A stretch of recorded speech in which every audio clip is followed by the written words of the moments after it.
गिरिराज जी की उत्पत्ति ये राम जी के समय की है। ये हनुमान जी लाए थे इनको। पेट से लेटने वाली जो योनि होती है उससे मुक्त हो जाते हैं। अच्छा। दंडौती करने से दूध की परिक्रमा भी लगती है। नमस्कार, राधे राधे।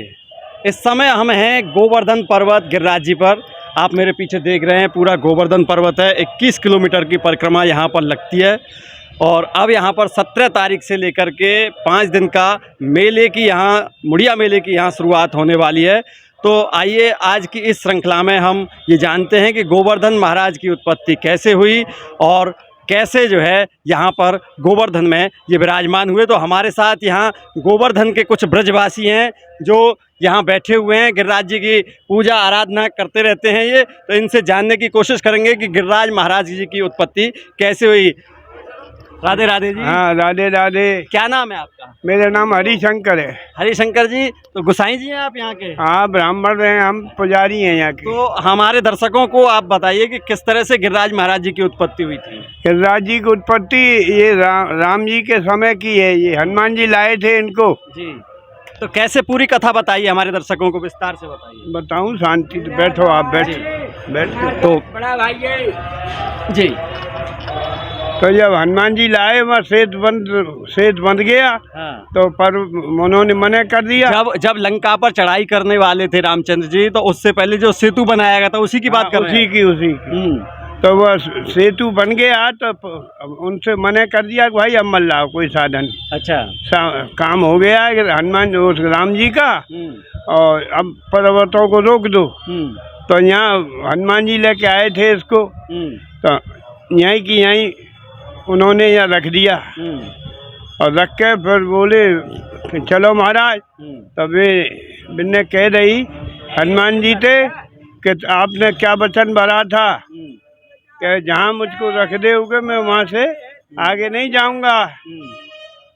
तो वो नहीं उठे हनुमान जी पे। तो उन्होंने कही तो महाराज मेरे क्या काम आया, मुझको वहाँ से लाए आप। मैं तो कोई ठाकुर जी का काम आया नहीं।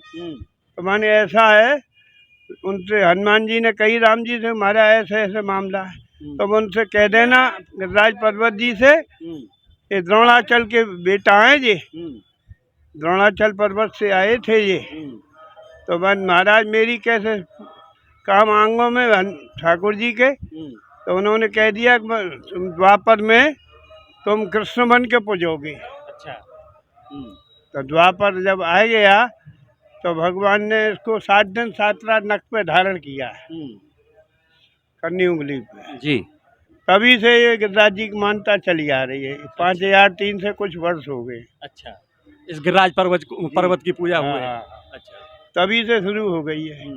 तब भगवान को पर्वत उठा लिया। तो सारे ब्रजवासी उसके नीचे आ गए। तो इंद्र को घमंड हो गया कि मैंने 7 दिन 7 रात जल बरसाया और ब्रज में एक बूंद भी नहीं आई।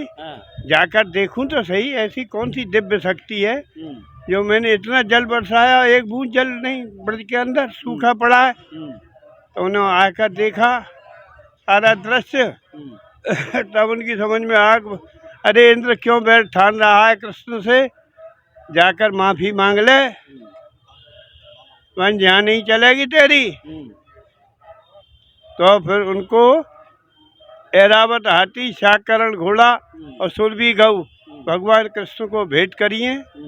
उनसे क्षमा मांगिए कि महाराज मुझसे गलती होगी, मैं अपमान में था, मुझको पता नहीं था कि आपने ब्रज में जन्म ले लिया है।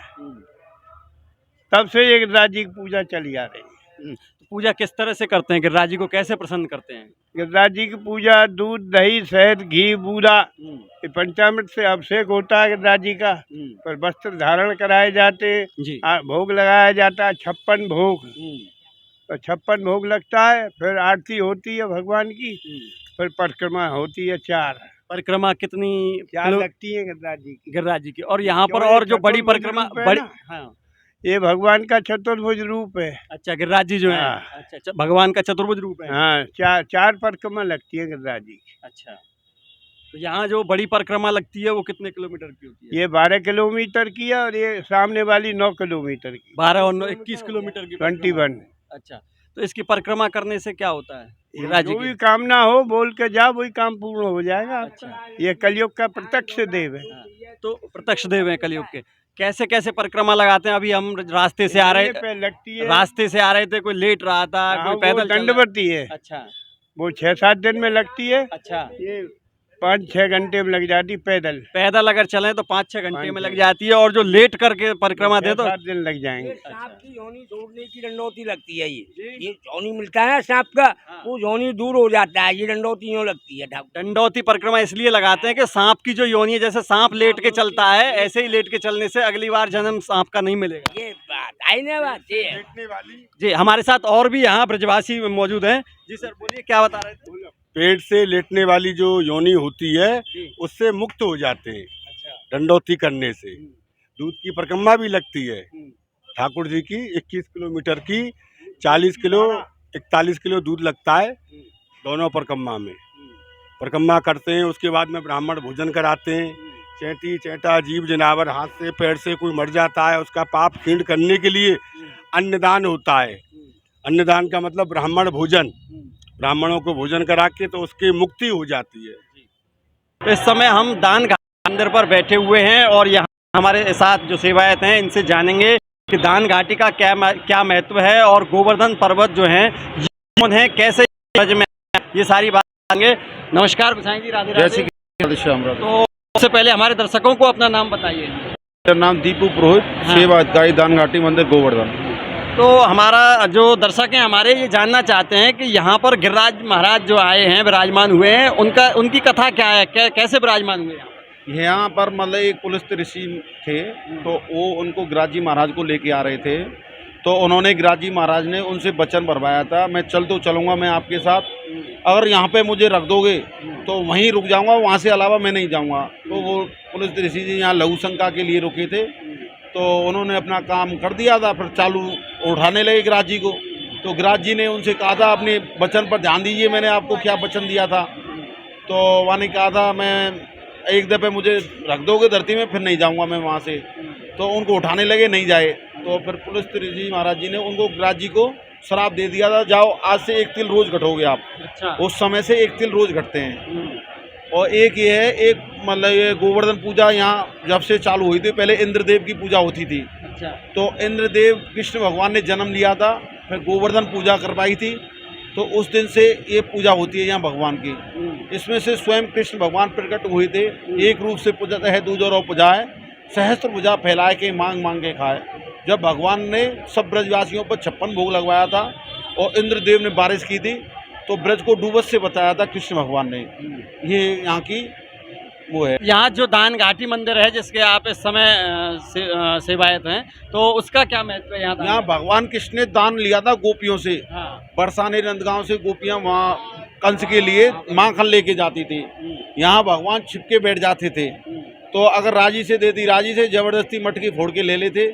यहाँ दान लिया था भगवान कृष्ण ने, ये दान का महत्व है। ये गिरिराज जी महाराज दान घाटी मंदिर जब से नाम डला हुआ है। तो लोग यहाँ आते हैं, तरह तरह की मनोकामना लेकर के आते हैं, सबकी मनोकामना पूरी होती है। जो भी भक्त भगवान से अपनी मनोकामना मांगते हैं, सब मनोकामना पूरी करते हैं कृष्ण भगवान गोवर्धन महाराज। तो हरि अनंत, हरि कथा अनंता, भगवान की कथाएं बहुत हैं और उनके रूप भी अनंत हैं। तो एक रूप में आप देख रहे हैं गिरिराज महाराज, यहाँ भगवान कृष्ण, भगवान विष्णु के ही अवतार हैं। उनकी यहाँ आपने अभी गोसाई जी से जाना कि किस तरह से यहाँ गोवर्धन पर्वत के रूप में विराजमान हुए। 2 कथाएं इन्होंने बताई हैं, एक कथा पुलस्त ऋषि से जुड़ी हुई है और दूसरी कथा भगवान श्री राम के समय से जुड़ी हुई है। तो दोनों कथाएं हम अपने दर्शकों को गोसाई जी के माध्यम से बता रहे हैं।